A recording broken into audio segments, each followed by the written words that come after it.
Hey, hi everyone. This is the Heart Property Managers YouTube channel, and my name is Winnie. In this channel, we are all about real estate specifically in Kenya, because different countries have different regulations as far as real estate is concerned.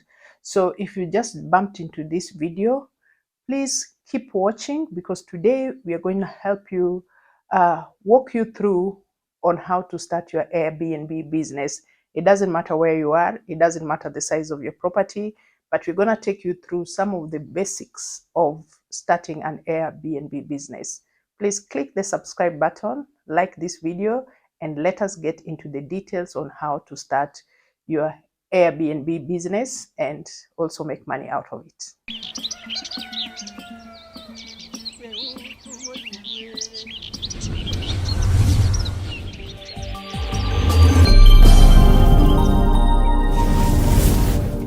We're going to be talking about on how to start up, or for those who already started up their Airbnb business, you might discover one or two things that you might not be doing right and help you improve your Airbnb business. So to start off the video, I want to welcome you. If you're a new subscriber, thank you very much for subscribing to our channel. This is the Heart Property Managers, and we are all about real estate in Kenya. So on today's video, I thought I would just slowly start off by explaining what an Airbnb is for those who probably may not know. So for those who may not know what Airbnb business is, Airbnb is an app. This is an app for accommodation. It's an app, it's an international app. There are so many apps that offer these services for accommodation. So to start with, Airbnb for me, it just means air, bed, and breakfasts. So I think the origin of this name came from bed and breakfast requirement. So in Kenya specifically, we really are coming into the Airbnb business with the proliferation of so many apartments that have come up, and so from there. Let me start by saying that business in general, whether it is Airbnb or the business that you're doing, is usually started from a need. You need to feed a need. Nobody starts a business, or at least those who start businesses to make money, never really go far with it. The businesses that people go far with is feeding a need. And I think Airbnb is a good example. Whoever started that app had seen a need that many people traveling across the world, because we are now in a global village. Movement of people and goods is tripling by the minute. So whoever started Airbnb or any other app for that matter must have seen that there's a gap in terms of providing accommodation, or can I say providing convenience booking for people who are probably traveling and they suddenly feel that they cannot travel back, or they need accommodation wherever they are. So they fed that need. And so if you are thinking of starting Airbnb business, the first thing I want to assure you that you are feeding a need. Why am I saying that you're feeding a need? You're feeding a need because globally, people are moving. People are always moving, people are always traveling. And when they travel, the one thing that is such a necessity is accommodation. So if you're doing Airbnb or you're thinking of starting an Airbnb, yes, you are in the right track of making money or starting a good business, because the demand for accommodation worldwide keeps on increasing. Because when people travel, a lot of times, even when you're traveling just to visit family, tourism, business, medical tourism, you'll get to a place where you'll need accommodation. And so if you are just clicking on this video and you're interested in starting an Airbnb business, please stay on the channel. Let us give you the details on what you need to look out for when you're starting that Airbnb business. And one of them that I've mentioned is you need to feed a need. You need to know, who do you want to serve? Who do you want to serve when you start your Airbnb? So let us get into the details of that. And please subscribe, like this video, and let us keep on growing the channel as we continue sharing more and more information on real estate. So let's say you already have a location, wherever you're located, you already have a location. And so you've been thinking maybe, today this video is going to encourage you to use that space to start an Airbnb. So the first thing that I would want you to consider is, who is your target market? Once you know your location, for example, if you are in Mombasa, or you're in the village, or you're any of the cities in Kenya, know your market. So by this, I mean, for example, someone who wants to start their Airbnb along the coastal line, whether it's Mombasa, Malindi, Lamu, you already know the weather in that area. You already know the kind of clientele you'll be receiving. So you kind of also do your Airbnb to accommodate that kind of clientele. You know, you cannot have an Airbnb in the coast and you have lots of blankets, heavy blankets and duvets. There's a way that Airbnb units at the coast are furnished. For example, like this one, you see it's a simple furnishing. The windows are big. Most of the time when I look at properties at the coast, they have a lot of white. Mostly, I think also with your location, there are other people like Mombasa, for example, or say Malindi on the coast. You find most Airbnbs have an additional thing like a swimming pool. So you try to balance your clientele. Once you know the target clientele that you want to provide your services to, make sure that you target that clientele. And also, you must consider, for example, if you're watching this video and you have a house and you have an extra room within your house that you are hardly using, that can also be turned into an Airbnb.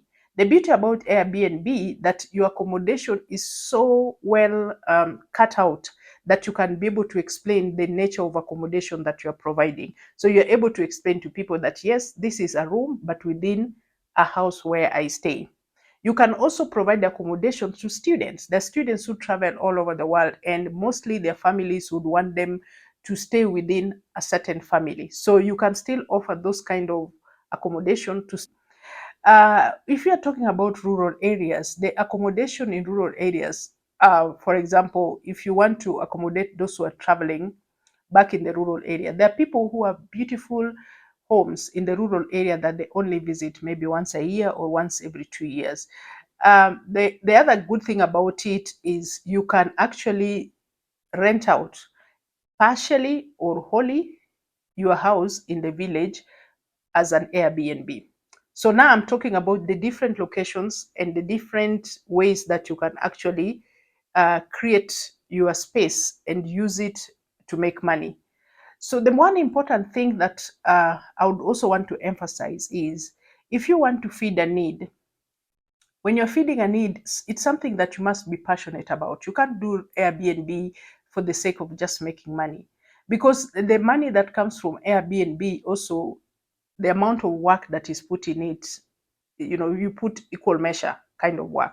So you can't just say, I'm going to start an Airbnb because after all, someone is just going to come in, spend the night, and then they pay my money. No, it needs a lot of work, a lot of self-discipline in terms of how you're going to manage your property. So I'm going to share some of the features that people put, because Airbnb, just like many other apps, have a variety ways of how to allow your clients to check in or check out. But first and foremost, I need you to understand that even if you have an SQ, you are in a home or you're renting a house and you have a servant quarter that you're not using.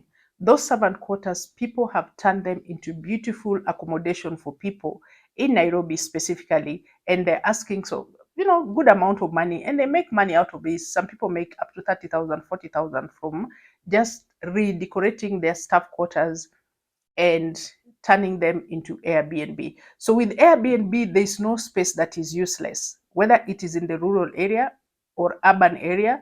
Every space that you have can be turned into a business. So let us go into the next point that is important when you need to make your Airbnb. What are some of the key things you need to consider when you start your Airbnb? One, we've spoken about location. Where are you located? What is the nature of Airbnb that you're doing. Are you accommodating tourists? Are you accommodating business people? Are you accommodating social, those who want to take a night out? Or what kind of accommodation are you offering? Secondly, accessibility. Is your Airbnb accessible? Is it accessible by road, by air, whichever means? Can someone Google up your Airbnb and be able to locate it without necessarily looking for you or getting lost? Okay. So, apart from accessing the property, which I have recommended that you make sure that your property is well described and well marked on Google so that your clients can easily drive or be driven to your property without too much stress. Before they arrive at your property, it is important to verify the identity of the person that is going to take your accommodation. Some apps don't offer that option of verification. Airbnb, for example, will offer you the option of getting the client image, getting the client picture, and also the payment method has a way that it can be traced. You'll pay Airbnb and then they'll transfer the money to the owner of the property. So by the time they're getting directions to come to your property, Airbnb shall have confirmed the identity of the client and they shall have informed you of the history of that client. If the client has ever booked accommodation with Airbnb before, that history will be provided. Now, in the event that apps like booking.com probably don't provide that because the client is supposed to pay for the property once they have arrived at the property. So that is very tricky because if a client is arriving late, and that is situations where someone will tell you, I don't have money on M-Pesa and I don't have a card, so I can only pay you cash. The problem with that is in the event of anything happening, you have no way of tracing the identity of this person. Because one, when they book on booking.com, the booking is taken without requesting for personal information of the client. So Airbnb, I can say, will probably do a little bit of giving you history. For example, many people are not users of credit cards or swiping their cards to pay. Then some people would rather just pay cash. And paying cash, some people also don't want, they want to hide their identity. So they don't want to pay using M-Pesa or anything. For such reasons, I believe as a homeowner, you might not want to take such clients who will probably, unless this is a regular client or someone you really know very well, or someone recommended by someone you know, then you can rent. But if someone that you're unfamiliar with, I would rather you don't rent your property to them. So keep your property simple. I can't emphasize more on cleanliness. Make sure that your property all the time, someone checks in. Make sure that if you're having a long-term tenant, you have regular people who come to clean. A serviced property is more preferred than an unserviced property. People don't want to go on holiday or people don't want to go somewhere and then they start doing the day-to-day duties of cleaning. So they want their bed sheet changed maybe once a week and they're cleaned and the clean bed sheets are brought in for them. So keep your property clean, ensure you have good security, ensure that you keep to your target market. And if your target market, if you're targeting maybe workers, those who are coming for training and all that, make sure that you have good Wi-Fi, you have nice work desk that people comfortable that they can work in.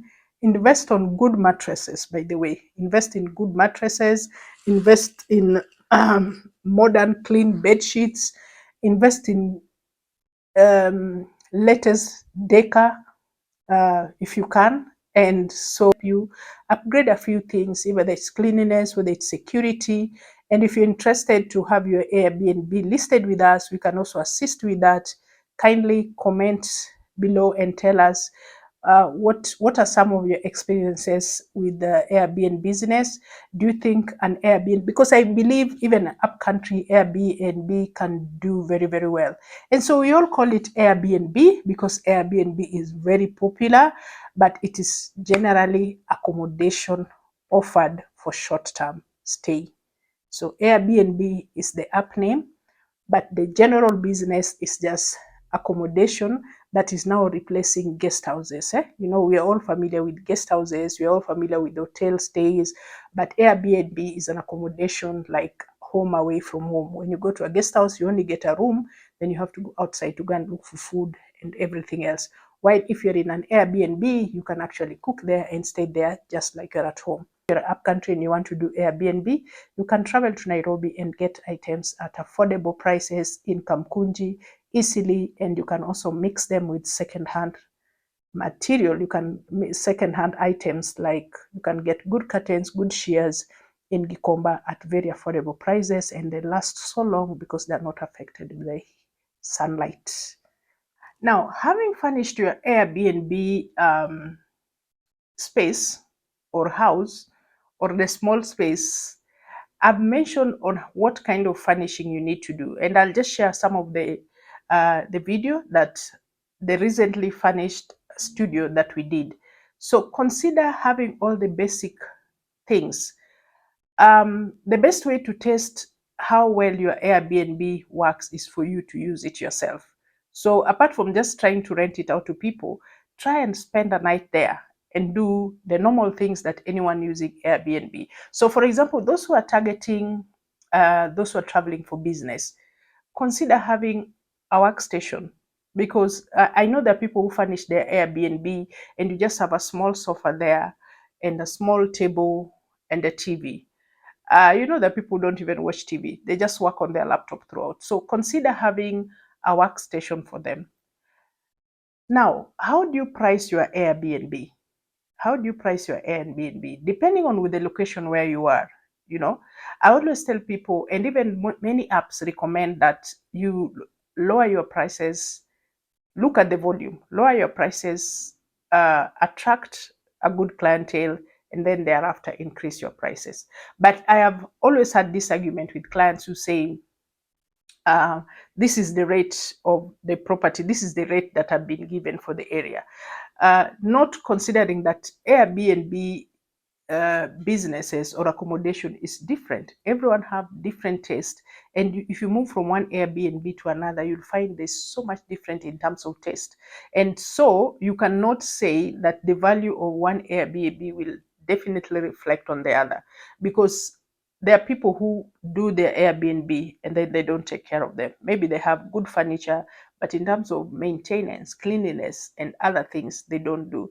So how do you price? The pricing for me is start off from the lowest and increase as you go along, as you get accommodation. Once you put your Airbnb in the Airbnb app, or you put it on booking.com, or you put it on the other one is called, there are several platforms, or even you market it on Facebook, on all the social media, you'll get inquiries, and within those inquiries, like they say, the market has a final say. So the market will determine if you are comfortable having one booking per week because you're asking too high.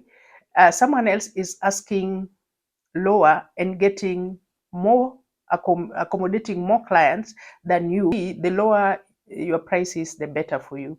The other thing that you should consider is Airbnb business is not just an urban business. It rolls all the way to rural areas. So do not limit yourself and believe that only in urban areas. People need accommodation everywhere. Like I said, whether it is the movement of people, whether it is for business, for medical reasons, for religious reasons, there's always movement of people up and down. So your price is very important in you attracting the right clientele.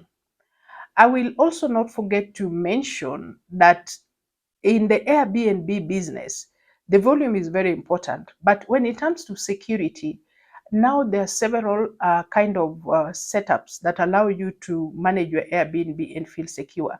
For example, I think when you look at Airbnb app itself, it provides for some method of receiving clients and making sure that this someone has been a member of Airbnb, they've used accommodation elsewhere. CCTV cameras have gone a long way in helping, probably not internally on the property, but in different locations within the property can help you also secure your property. There's also the method of keyless check-in. I really, really love that. I really, you don't have to necessarily be where your Airbnb is. You could be anywhere, but your client will pay you money. They'll be able to check in themselves and check out themselves easily, easily. So if you consider using these factors, the kind of check-in method that you use, the kind of interiors, the price of your Airbnb, the location where your Airbnb is, and on top of it all is the cleanliness and the kind of linen that you use in your Airbnb. Don't give clients um, do not play with cleanliness. Do not play with cleanliness. Ensure that your Airbnb is top notch cleaned, whether occupied or not. Make sure you regularly ensure that it is cleaned. um, Make sure that the people, whether if it is an apartment, make sure that the security is aware that you are expecting a guest so that there is no delay. People like seamless check-in. They don't want to get having traveled for so many hours, they get to a place and somebody has to stop them, and maybe you're not able to pick up your phone. So make sure you give prior notice to whoever is supposed to receive them, whether there's a security. But most importantly, please try and use the keyless check-in where they can use a code and access the accommodation. So I believe those four factors, in terms of location, the price, the furnishing in your Airbnb, and understanding your market, pricing it properly, are some of the key things that you need to look into when you're starting your Airbnb business. So kindly like this video, because I know for sure, in case you need any advice or any support in managing your Airbnb. I've been managing Airbnb business since 2012. And so we as a company, we have a lot of information and support that we can provide for you to manage your Airbnb business. As I speak, we have clients who we are managing their Airbnb business from the app itself, of course, we being both the host, and our role is just to make sure that the clients are happy, the property is well maintained, and it is clean. So do not keep a property, for example, do not have spaces in your house or in your rural area that you are paying security, you are paying maintenance, you're paying all these things, and yet it is not being utilized. I think this video is going to encourage you to use those spaces well and start your own Airbnb business.